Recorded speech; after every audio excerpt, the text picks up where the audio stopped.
Warning: this video is for entertainment and demonstration purposes only. Please consult a certified automotive technician for your automotive needs. Hey there, how's everybody doing? Alright, so the Corolla needs front struts done, but on the top, they are blocked. So I'm going to show you how to get to them. Now, just for everybody's edification, so I don't get 1,000,001 comments about it asking it. For those of you who are wondering, why does this car seem in pieces now, but a little bit more put back together, or maybe more intact towards the end of this job we're about to do here? That's because I'm in the middle of also rust-proofing this car. I figure I'm going to do the underside of the strut towers while they're out. So that's its own video, its own ongoing progress. But I wanted to make the struts its own video, how to get to what you need to get to and how to do it on this car. I somewhat got it started here, but ultimately these windshield wiper arms are going to have to come out, so that way you can get this plastic piece completely off to then get the tray on the bottom off. But before we do that, you take off these 14mm nuts here. You label the location of the wiper arms, and while that paint, or in my case the whiteout, is drying, we're actually going to start at the bottom over here. And the reason for that is so it's still bolted at the top while we try to pry this downward. Alright, so we're down to the strut. I already did it on the other side, knocking out the sway bar link, or at least the part of it that's connected to the strut, so I can get this down more. That's what you'd have to do to change the sway bar links. You have to take both tops off so you can bring it down and get to the nut that's on the other side. So this is an 18mm bolt here, or nut I should say. I got some vice grips on the other side of it. That's the only way, or otherwise it's going to spin. This is the only way it's going to come out. Alright, so that's out of the way. Alright, so you can see the bracket here. I put the key in the ignition so the wheel is unlocked. I'm on the right side, so I kind of cut the wheel to the right. You can see this a little bit better. But here's the 14mm bolt that goes right here. Chance to test a new toy I bought. A little 1/4" drive air ratchet.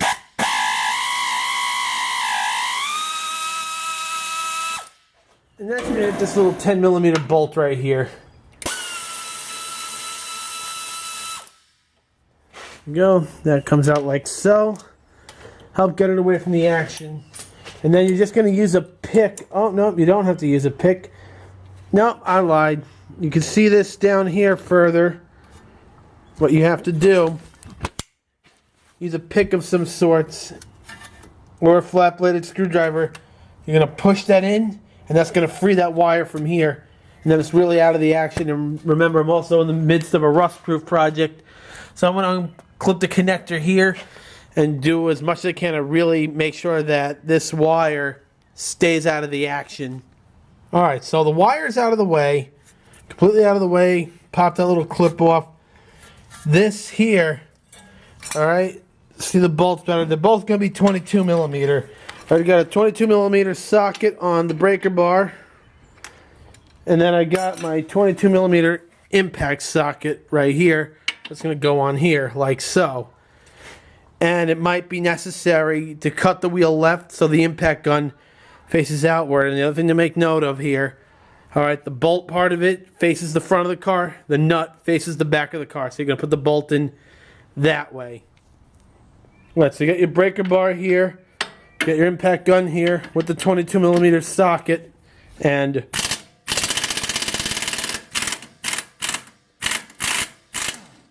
oh, look at that. The bolt seemed to have slipped right out. And then you got one more in the bottom, and it's going to be likewise there.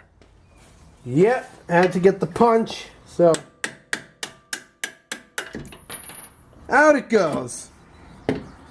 Good thing I took that out. And then, of course, just so you don't forget, and so you don't lose your hardware, remember how it goes in. I'm going to put this in here, the bolt, into the knuckle, and again, likewise in the bottom. The only other thing I will do, where the heck that other one went? Ah, there it is. Okay, one thing I am going to do is I'm going to put this bolt on some vice grips, and I have a wire wheel I have on a bench grinder downstairs so I can clean the rust off these threads. But for now, I'm just going to put it in here so it doesn't get lost, and let's focus on getting the rest of this strut off. Alright, so we're back on the top. I already got the one arm off. And what I have figured out is the best thing to do is lift as if you're putting it up. Now, you should have already taken out the 14mm nut, labeled where it was, which I have. There we go. Got it. Or maybe on this side you wouldn't have had to have closed the hood. So now we're just going to put that safely in the car. Alright, so we got that nonsense out of our way.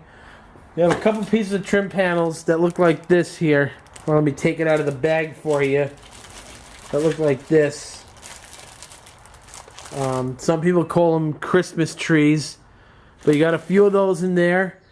And then you just pry upwards on it and it should pop out. And it should do just that now that we got the wiper arms out of our way here. So let's see what this does. It should. Yes it is. Just popping out. Watch that weather stripping. You do have these little hooks in here. Yep. There you go. Comes right out. Watch that weather stripping. And it should look something like this here. So just be careful of that.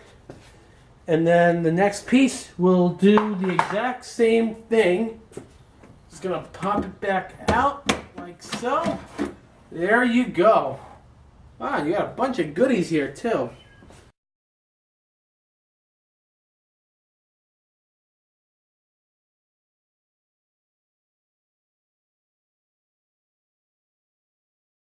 So our next step in all this is we got to take this tray off here, and it has the whole wiper motor and transmission assembly on it. So for this wire loom here, I had to use a pick to pop this wire loom out of there. Then you just pull back this connector. To take the wiper transmission assembly out, it's these two 10mm. They're also 10mm, but the washers are much bigger. They go right here and right here, and then that whole assembly is just going to lift out. So you can get to another bolt that turns out to be not just under here, but somewhere around there. So there might be 10 of these bolts. Right. So I took those bolts I was telling you about out. So now that should just come right out. You see? See how you got this right here? This little peg, whatever you want to call this. Zoom out here. See, and that goes into that notch in the firewall over there. And now I can get to the remaining bolts, and I'll give you the number of those. So here's the whole piece in its entirety out. You see you have two more bolts here I didn't see before. But meat and potatoes, you got 12 of those 10mm bolts. Remember, the one with the wider washers are for the windshield wiper, transmission, and motor assembly. So now that we got that out, we can come back to the top here. Now we got full access. I'm going to stand beside it. Here's the first of three. Down it comes. Bye-bye. Alright, so here it is.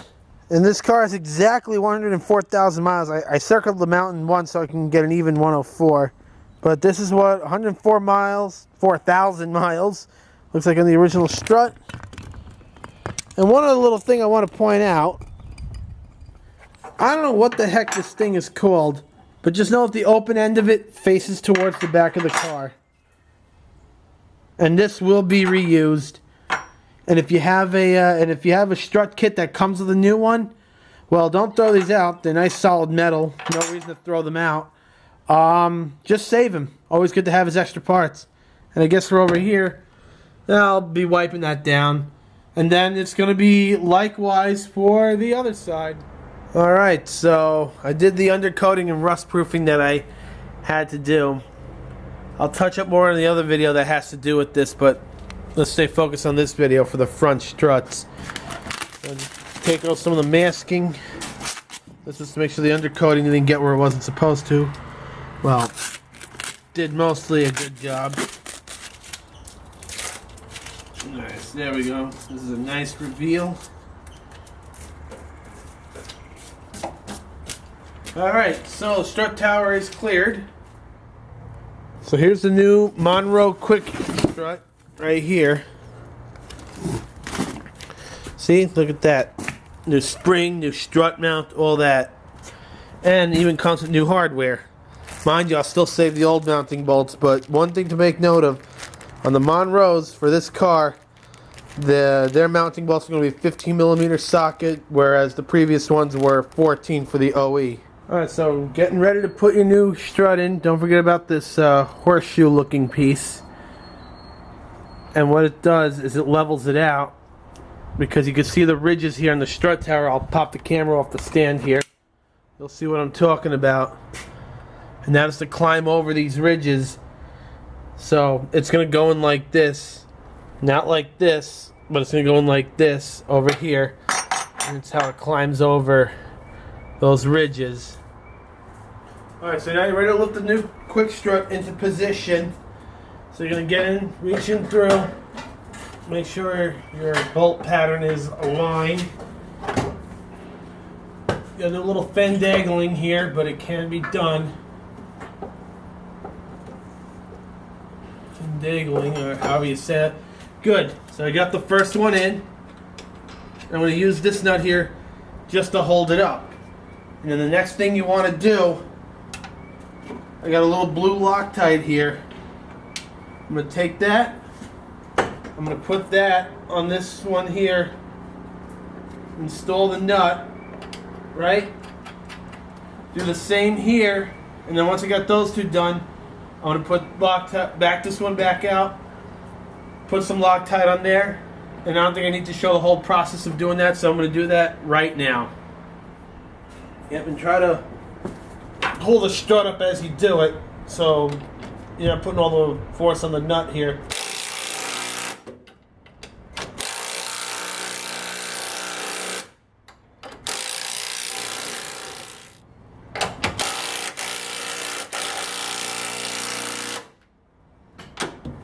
So the next thing you're going to want to do is torque these to 37 foot-pounds. And don't torque just one down. Keep going in a pattern. And the reason for that is you tend to pull it up a little bit more and seat it even more. So once you hear the click, go on to the next one. See, like that clicked. I don't know if the camera picked it up. Good, that clicked here. This is very low setting, so the click is not going to be as loud and as pronounced, or at least not on this model of torque wrench.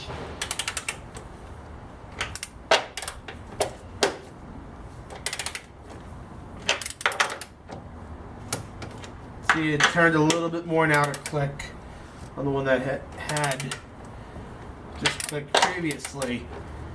And again, I just want to show the right way to. Oh, that clicked.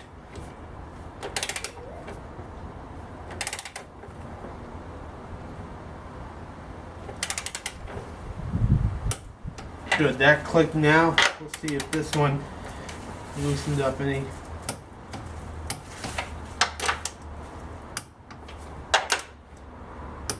Once more over.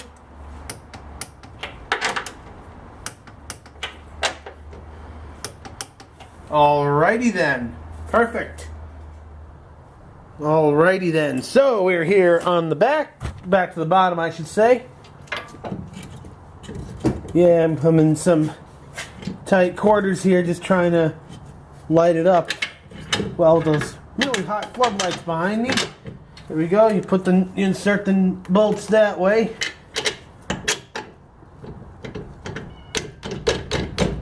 Perfect. All right, so I had cut the wheel to the left. I'm gonna take this blue Loctite. I'm gonna put a little on the threads of the make sure your breaker bar doesn't hit this dust shield over here. Come on, you.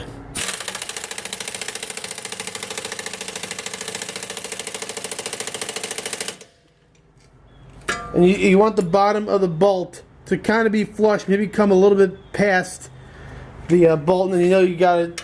At the minimum, got it seated. I did the bottom one already, which the camera isn't picking up, but the camera's picking up the top one. And yes, I switched over to a breaker bar. Hold the bolt head on this side. Remember, the bolt 22mm or 7/8. Keep going. It's going to be 177 foot-pounds. Alright, and it be torqued.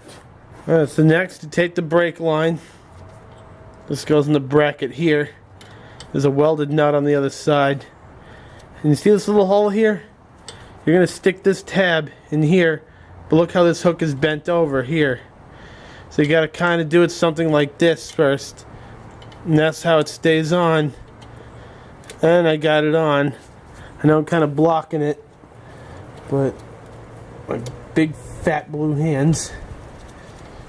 Then you take your 14mm, screw it in like so. Now it's in. So that bolt goes through the bracket for the wire that goes onto here. And this order does matter because the thickness of the brake line flange offsets this just enough, just so. So that way it's nice and secure now. I know that was a bit hard to show, but once you're up close and personal to it, you'll know exactly what to do. Especially if you're already very mechanically inclined to start with. Same here. You have another bracket. You also have a tab here. You have an unthreaded hole. You have a threaded hole. So you put that in like so. And then you're going to put your bolt here. I do the same thing. I put this PTFE sealant. These definitely don't have to be super tight. I'm just using my screwdriver handle here. This is a ratcheting style. Snap on. I'm even just tightening it with my left hand. And that's it for that. And then the one final thing that you would do, you want to feel around the strut mount. Just make absolute sure that it is properly seated against the strut tower.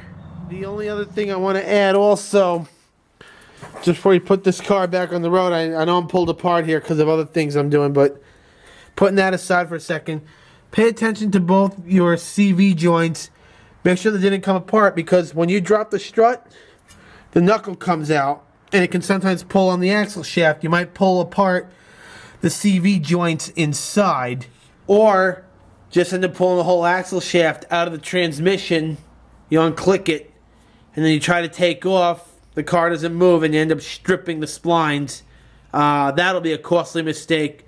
And even if you don't do that, let's say the joints themselves came apart, you rip up your joint in your boots, then at that point you just flush down the toilet any money you saved trying to do this yourself, especially if you strip the spline. And of course, the easiest way to check, grab your rotor here, just turn, and everything should turn in unison, same speed. Both your joints, right? They should all just turn, no problems. You get a little resistance. If you could see the other rotor turning, let's say you did one at a time, the opposite direction, and you know everything is connected, nothing popped out. But do check for that. Mind you, I didn't run into that with this car, but it just never hurts to check. Now, for all you Honda owners out there, checking for the CV joint coming apart and or the axle shaft popping out, Hondas, as far as I know, they are famous for that. So if you're doing a Honda especially, check for that. But check for that on any vehicle where you had to drop the knuckle down, or it's anything to the suspension and you have CV joints. Always check for that, because that's a surefire way to ruin your day, especially if you strip any splines in the differential or the transmission. So next, we want to put the metal tray back in that we took out earlier. And by this point, you want to make sure you did everything I advised previously, making sure these are seated, your struts and everything. So now that we're to that point, this just drops in. You can see where all your threaded holes are, and just install your 12 10mm bolts accordingly. Tray. Alright, I got all 12 of my bolts set up. You want to make sure you got them all threaded in by hand first. Here they are. You can see all 12 of them sticking up, but you should have 12. Yeah. So you got the 2 up here, Got more here. You got one right way off over here. But yeah, you should have 12 of them. The only place you don't want any, even though they're the same thread pitch, you see this hole here? Doesn't go into the body of the car, as does this hole right up here.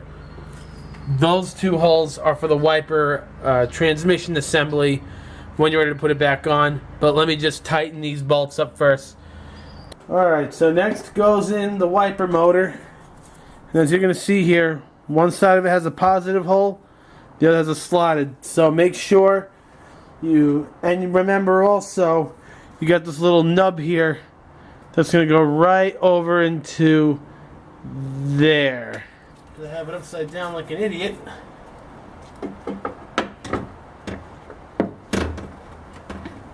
There you go. You see, now you're right over your holes, and you're going to put your bolts in. Alright, so now that the bolts are in, you're going to tighten them down. Don't worry, this is just a little 1/4-inch air ratchet. It's not going to have a lot of torque.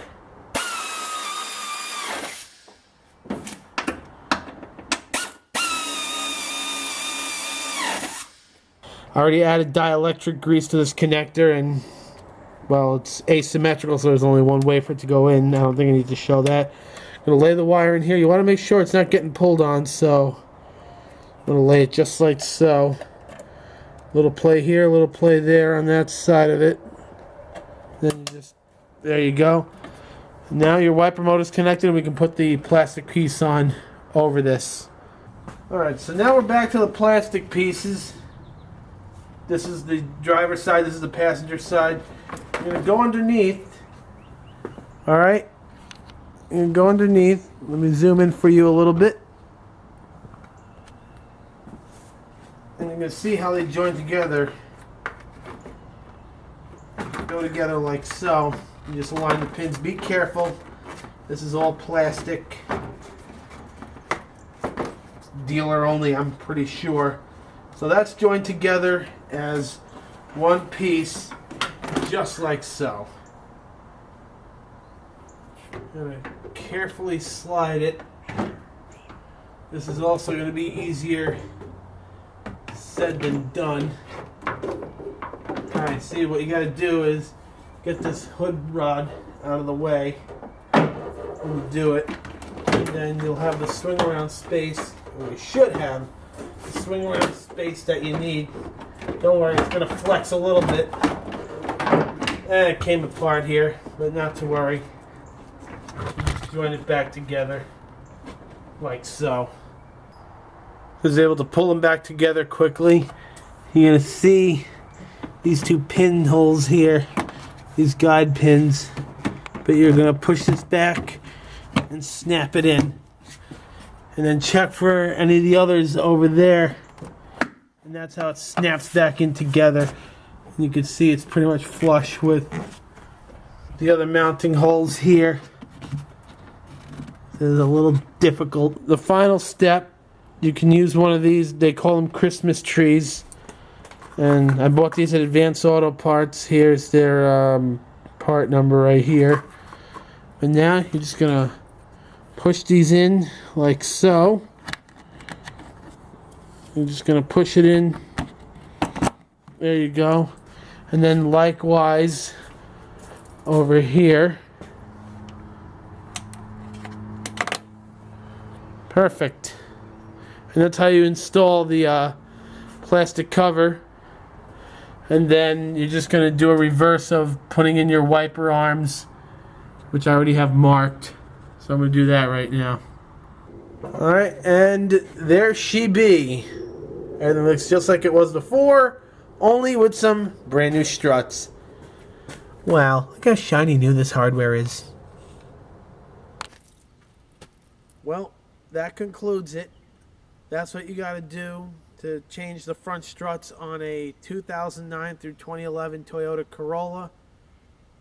A lot of nonsense, but it's what you got to do. And this is why I did everything that I did, so that way I won't have to do this again for quite a while. And of course, the other half of that equation is making sure that I used quality parts here. There's a lot of good brands out there. You got Moog, you got Monroe, you got KYB. My quick struts were made by Monroe. I've used them before. Had a great experience with them. Especially keep in mind also that Toyotas are notoriously finicky cars. But there are some cases where you can get away with going aftermarket, but make sure it is a good quality aftermarket part. That is the only one that'll suffice.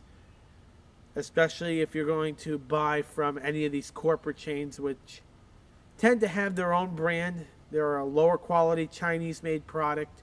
They don't last. They've never worked in any of the cars I've owned, whether it be suspension components, the thermostat for my Cobalt when I did that video. You'll be doing this again in as little as 3 to 6 months. And do you really want to go through all of that aggravation again? No, you don't.